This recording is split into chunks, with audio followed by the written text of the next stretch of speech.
चलिए प्यारे विद्यार्थियों, हमने पिछली बार बात की थी पोषक पदार्थों का वर्गीकरण। और हम एक बार पीछे से देखते हैं कि हम पोषक पदार्थों के वर्गीकरण के बारे में बात कर रहे थे, जिसमें हमने पहले नंबर पर देखा था कि ऊर्जा उत्पादक भोज्य पदार्थ क्या होते हैं। तो हम पोषक पदार्थों का वर्गीकरण कई प्रकार से कर सकते हैं, जिसमें से हमने एक किया था ऊर्जा उत्पादक भोज्य पदार्थ के रूप में। अब उससे आगे हम बात करते हैं शरीर निर्माण एवं मरम्मत भोज्य पदार्थ। देखिए ये क्या होते हैं। देखिए जय शरीर निर्माण एवं मरम्मत भोज्य पदार्थ, अब इनके बारे में हम बात करते हैं ये क्या होते हैं। तो देखिए इन पोषक तत्वों का, कौन से पोषक तत्वों का, शरीर निर्माण वाले पोषक तत्वों का कार्य जो होता है वो क्या होता है, टूटे फूटे अंगों की मरम्मत तथा शरीर की वृद्धि करना है।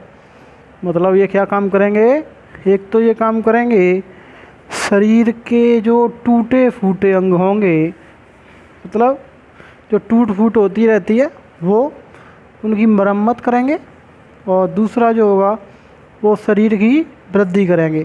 तो एक काम तो हो गया मरम्मत करेंगे और ये वृद्धि करेंगे। ठीक है, इन जो पोषक तत्व हैं ये प्रोटीन में प्रमुख होते हैं, जैसे कि दूध होती हैं, दालें जो होती हैं, ये इनमें से प्राप्त होते हैं। अब देखिए अगला है, अगला हम पढ़ेंगे रोग रक्षक भोज्य पदार्थ।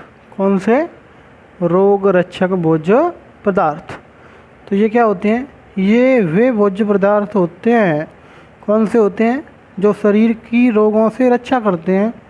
इनमें विटामिन खनिज लवण सम्मिलित होते हैं। अब जैसा कि नाम रोग रक्षक, मतलब रोगों से रक्षा करने वाले क्या भोज्य पदार्थ।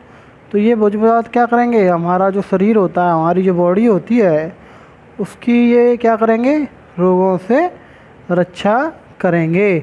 ठीक है, इसमें क्या पाया जाएगा, इसमें विटामिन आएंगी, खनिज लवण आएंगे, जैसे जो फलों में पाए जाते हैं, हरी सब्जियों में पाए जाते हैं और अंडों में पाए जाते हैं।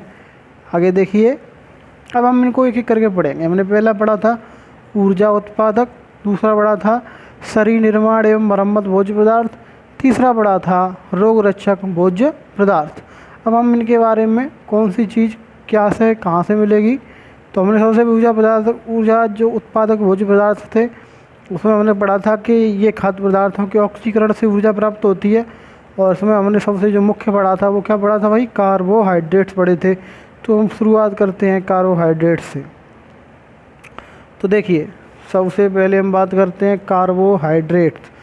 तो सबसे पहले तो हमें हर चीज़ के बारे में ये नॉलेज होनी चाहिए कि ये है क्या, ये कैसे बनी है, ये कौन कौन से तत्वों से मिल कर के बनी है और ये किसके अंतर्गत आती है। तो देखिए कार्बोहाइड्रेट्स जो होते हैं ये कार्बन, मैंने इसमें कोष्टक में लिख दिया सी, हाइड्रोजन H तथा ऑक्सीजन O से बने कैसे यौगिक हैं, ये कार्बनिक यौगिक हैं। कैसे यौगिक हैं, कार्बनिक यौगिक हैं। अतः हम कह सकते हैं कि कार्बोहाइड्रेट्स जो होते हैं वे कार्बन के, हाइड्रोजन के और ऑक्सीजन के यौगिक होते हैं। तो कैसे यौगिक होते हैं, कार्बन। इनके ऑक्सीकरण से, इनका जो ऑक्सीडेशन होगा उससे हमें क्या प्राप्त होगी, एनर्जी प्राप्त होगी, ऊर्जा प्राप्त होगी, जिसे जीवधारी अपनी जैविक क्रियाओं में प्रयुक्त करते हैं। और ये ऊर्जा हमें क्यों चाहिए, ये ऊर्जा हमें अपनी जैविक क्रियाओं को करने के लिए, प्रयुक्त करने के लिए चाहिए। ठीक है, अब हम देखते हैं, ये तो हो गया कार्बोहाइड्रेट्स। कार्बोहाइड्रेट समझ में आ गया। कार्बोहाइड्रेट जो होते हैं वो कार्बन का, हाइड्रोजन का और ऑक्सीजन का संतृप्त यौगिक होते हैं।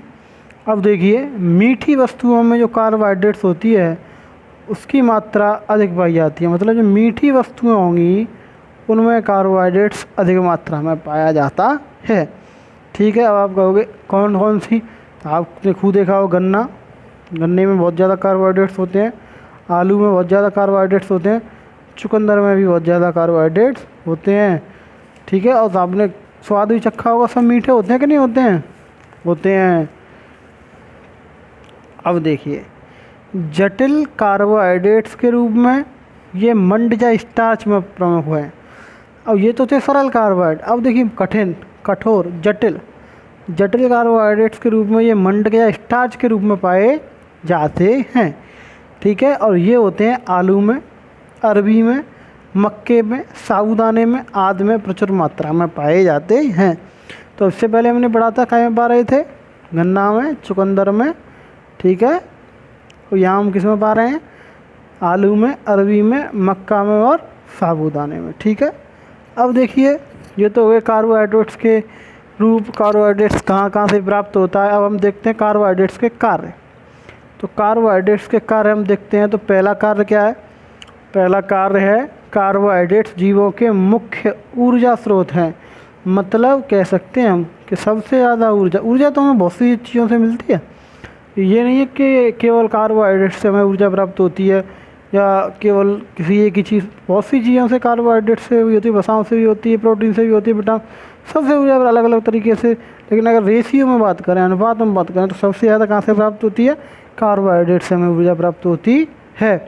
तो कार्बोहाइड्रेट्स जीवों के मुख्य क्या हैं, ऊर्जा स्रोत हैं। तो जो सबसे ज़्यादा मेन एनर्जी सोर्स जो होते हैं जीवों के, वो क्या होते हैं, कार्बोहाइड्रेट्स होते हैं। तो इसी वजह से, किस वजह से, क्योंकि सबसे ज़्यादा मुख्य यही होते हैं, अतः इसीलिए इन्हें कहा जाता है कोशिकीय ईंधन। बहुत इंपॉर्टेंट चीज़ है, ये याद रखनी है आपको। कार्बोहाइड्रेट्स का एक और नाम है कोशिकीय ईंधन। ये कोशिकाओं को ईंधन देने का कार्य भी करते हैं, इसीलिए इन्हें कोशिकीय ईंधन भी कहा जाता है। और ये क्या काम करते हैं, और देखिए ये जो दूध होता है, दूध की लैक्टोज शर्करा का निर्माण भी करते हैं।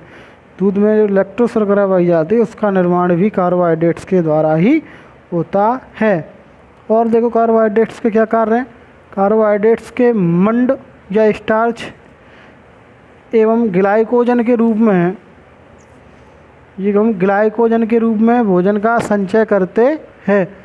मतलब हम कह सकते हैं कि जो कार्बोहाइड्रेट होते हैं वो मंड में या स्टार्च में एवं ग्लाइकोजन के रूप में भोजन का संचय करते हैं। ठीक है, ये था कार्बोहाइड्रेट। अभी तो इसके और भी बहुत सारे हैं, लेकिन ये मेन जो थे वो हमने पढ़ लिए हैं।